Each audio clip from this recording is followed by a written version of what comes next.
सबसे पहले तो इस मंच पे डॉक्टर भीमराव अंबेडकर और जयपाल सिंह मुंडा और हमारे तमाम पुरखों को नमन करते हुए आप सबको जोहर करना चाहूंगा। आज उदयपुर लोकसभा सीट को लेके हमारा आम विशाल सभा में आप सब अलग अलग पंचायत से अपने अपने पालवी धरती से एरिया से आए हुए सभी वरिष्ठ कार्यकर्ता आप सबको मेरी ओर से अपना अमूल्य समय निकाल के आए, इसके लिए खूब खूब धन्यवाद, जोहार। क्योंकि अभी बहुत सारे वक्ता बता रहे थे कि आज जो दिन है वो कई लाड़ी और पन्नावन लग्न कड़ावन दाड़ो है, तो कहीं न कहीं आज हमारी संख्या थोड़ी कम दिख रही है, लेकिन जरूर मुझे विश्वास और भरोसा भी है क्योंकि कई कार्यकर्ताओं को मेरे पे भी फोन आया था कि एमएलए साहब हम जरूर आना चाह रहे थे लेकिन हमारे कहीं कहीं घर में ही है, तो इस कम संख्या को देख के हमको हौसला नहीं तोड़ना है।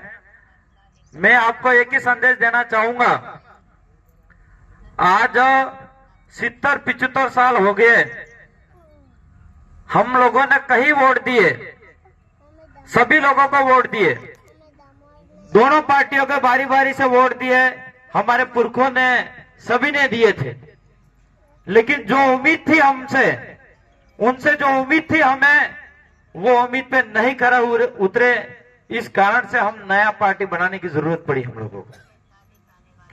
अभी हमारे गुजरात से आए हुए वरिष्ठ राजू भाई बता रहे थे कि 2018 के अंदर मात्र कम वोटों से अपन रह गए थे और उस समय राजकुमार जी रोड जो मेरे ही साथी विधायक 2018 के अंदर जीत के चले गए और उन्होंने विधानसभा जयपुर के अंदर जाके तो आवाज उठाई, लेकिन साथ में अपने समाज की आवाज भी उठाई और साथ में 84 की जनता को अपने आसपुर विधानसभा से ज्यादा 10 साल आगे ले गए। वो इसलिए लगे वो 5 साल पहले अपनों से जीत के चले गए। इसके बाद हम लोगों ने बहुत दुख झेला, हम लोगों ने सबने संघर्ष करा।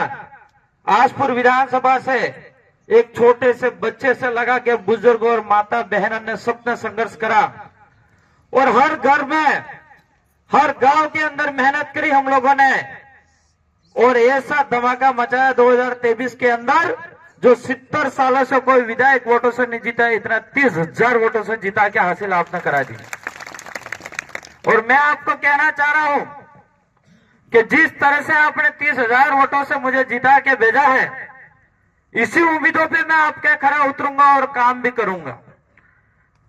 लेकिन कई सारा बसा कई भी खरा हटे पर 1-2 महीना पर हम विधायक बन के गए और 3 महीने का कार्यकाल मिला हमें और आचार संहिता लगी और घड़ा खरा अपने पर गांवों में कहवा लगी गया ओगना जे ओंदरा है या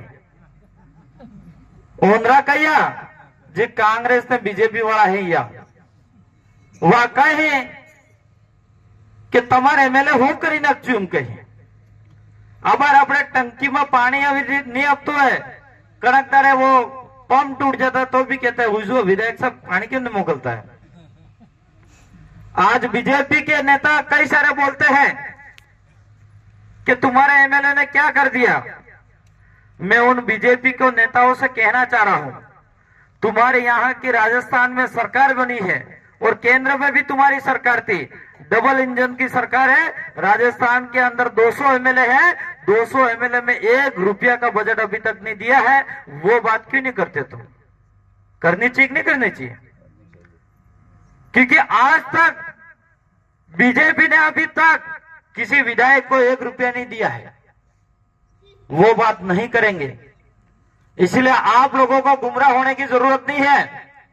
हमारे पास बजट आएगा, आज आचार संहिता लगने के हो जाने के बाद, चुनाव हो जाने के बाद भी आएगा और हर एरिया के अंदर अपने बाप दादा रीति रिवाज है, गाम में कोई भी भागे आवे तो हाथ तो वाटी वाटी खाओ।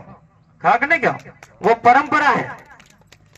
तो विधानसभा के अंदर मेरा जो भी बजट होगा वो 96 ग्राम पंचायत है और 450 से 500 गांव है, हर गांव को, हर पंचायत को थोड़ा थोड़ा बांट के दूंगा, ये मैं आपको आश्वस्त कर रहा हूं।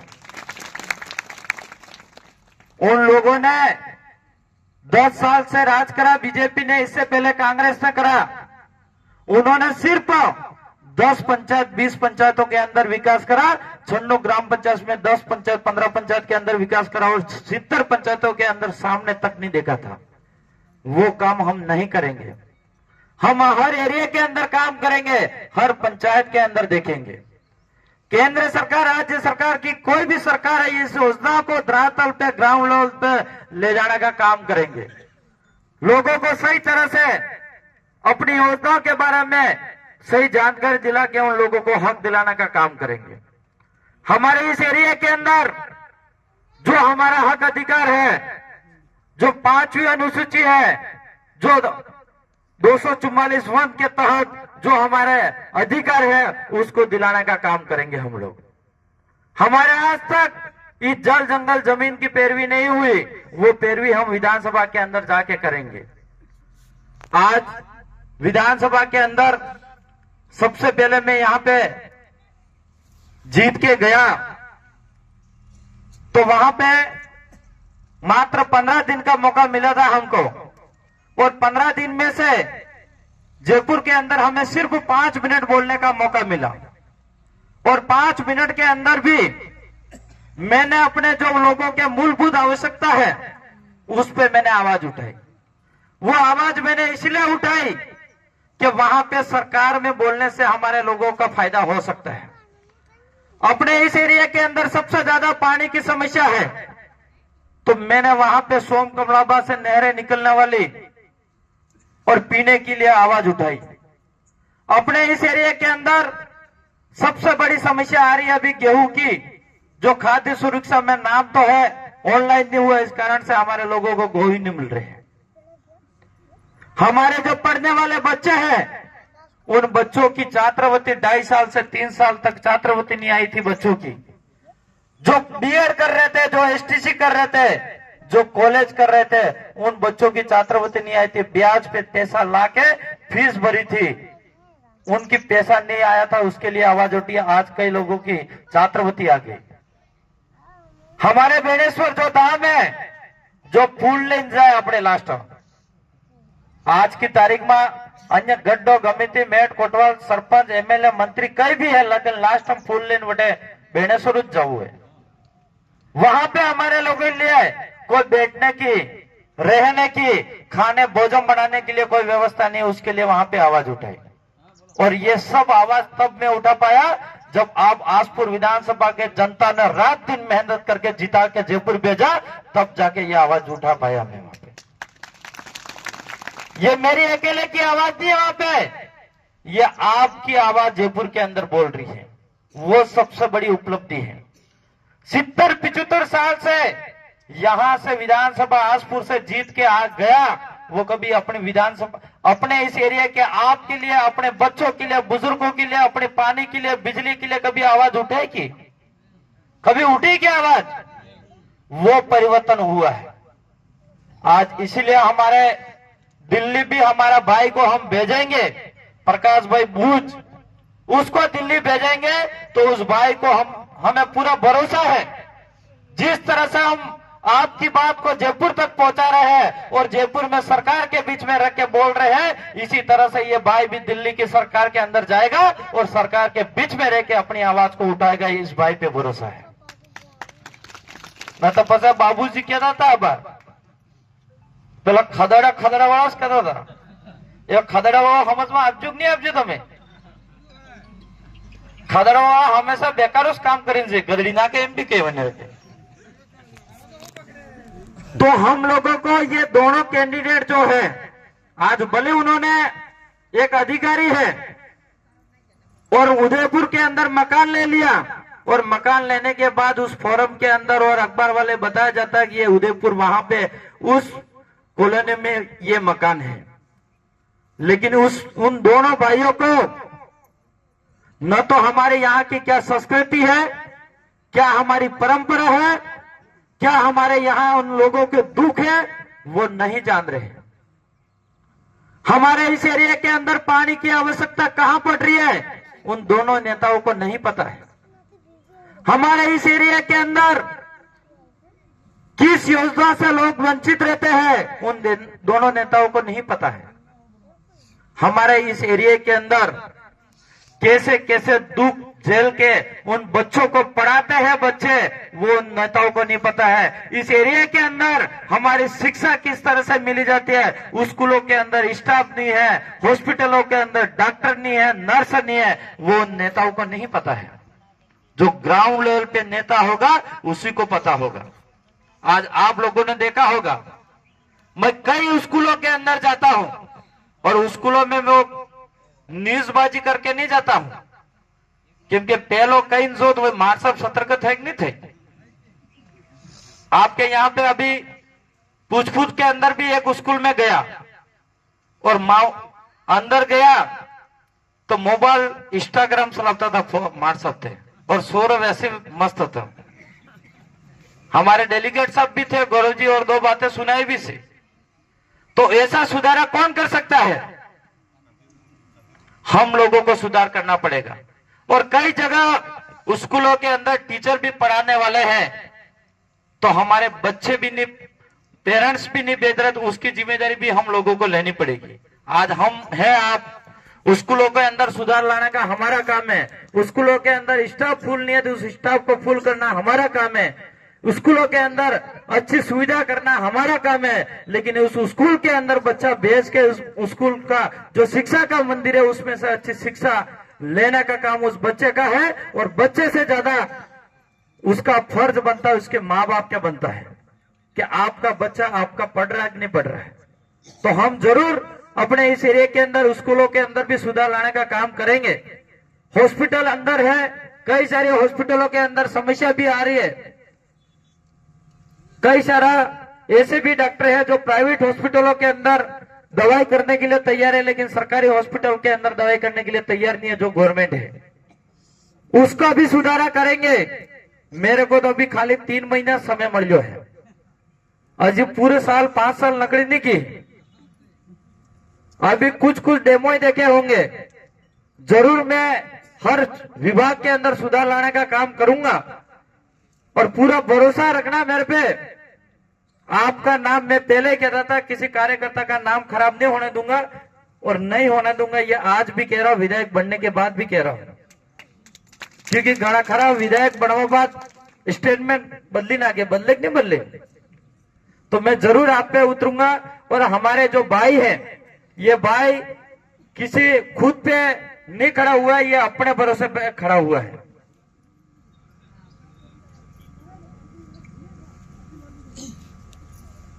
इस भाई को टिकट देने वाला कोई दिल्ली का व्यक्ति नहीं था, कोई राजस्थान जयपुर से टिकट नहीं मिली है उस भाई को। इस भाई को टिकट मिली है तो इस समाज की जाजम ने टिकट दी है।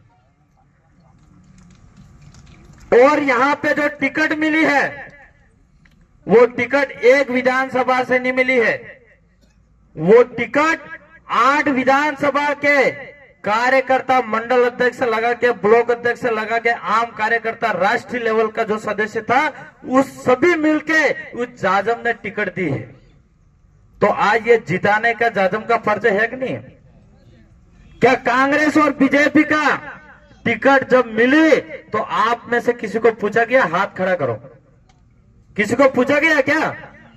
लेकिन ये भाई जो खड़ा करा है हम लोगों ने, ये हम इस समाज की जाजम ने खड़ा हुआ। एसटी, एससी, ओबीसी और कुछ भाई, अभी मुझे फोन भी आया था, राजपूत समाज से भी भाई अपने सदस्यता ज्वाइन करने के लिए आ रहे हैं और बहुत जल्द आएंगे, क्योंकि आज बीजेपी ने बहुत सारा तानाशाही कर दी है, हर समाज को प्रताड़ित करने का काम कर रही है।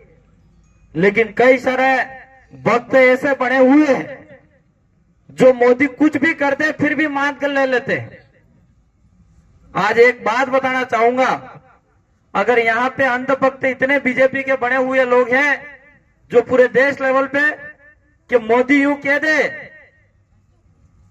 कि આપણે जो डूबो रे डूबो भैंस यूं कहते इन्हें पौटो रे, तो मोदी अगर यूं कह दे कि ये भैंस का गोबर है, ये हलवा है और खा लो यूं, तो भक्त खा लेंगे, हलवा समझ के खा लेंगे।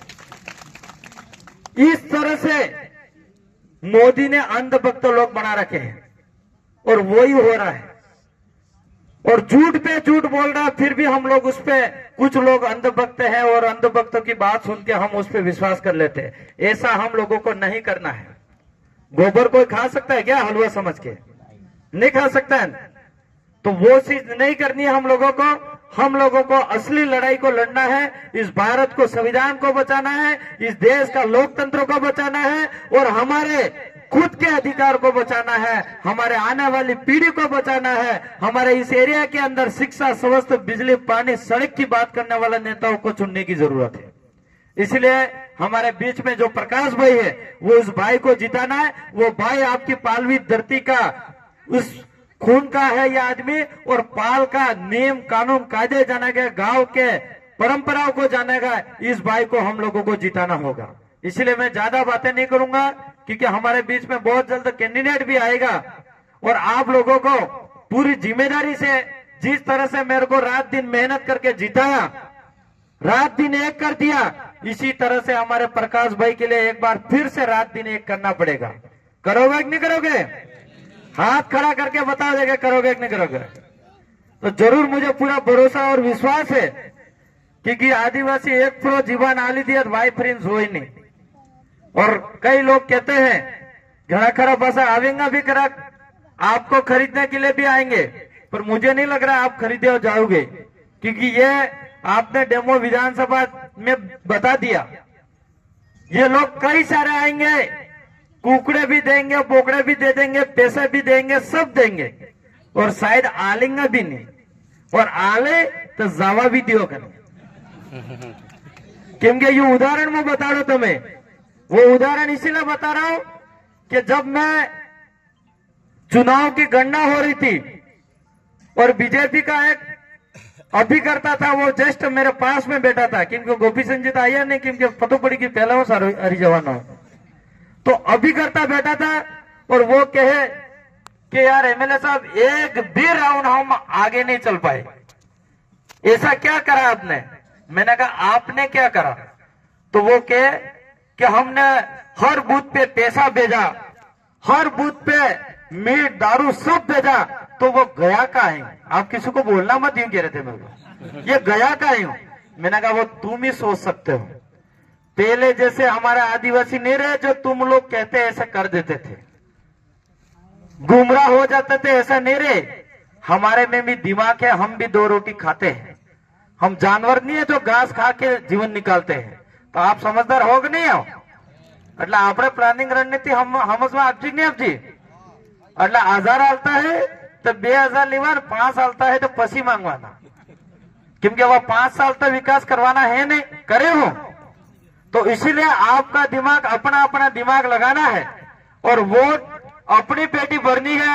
इसीलिए आप सबको मैं कहना चाह रहा हूं, अपने को 93,000 वोट मिला, लेकिन इस बार 93,000 ने 93,000 से प्लस करना है। भारी बहुमत से आजपुर विधानसभा से प्रकाश भाई को वोट देके उस भाई को जिताने का काम हम लोगों को करना है। इसीलिए आप सब पे भरोसा भी है, विश्वास भी है। मेरी बात को सुना इसके लिए खूब खूब धन्यवाद। सबको जोहार। जय आदिवासी, जय बिल प्रदेश।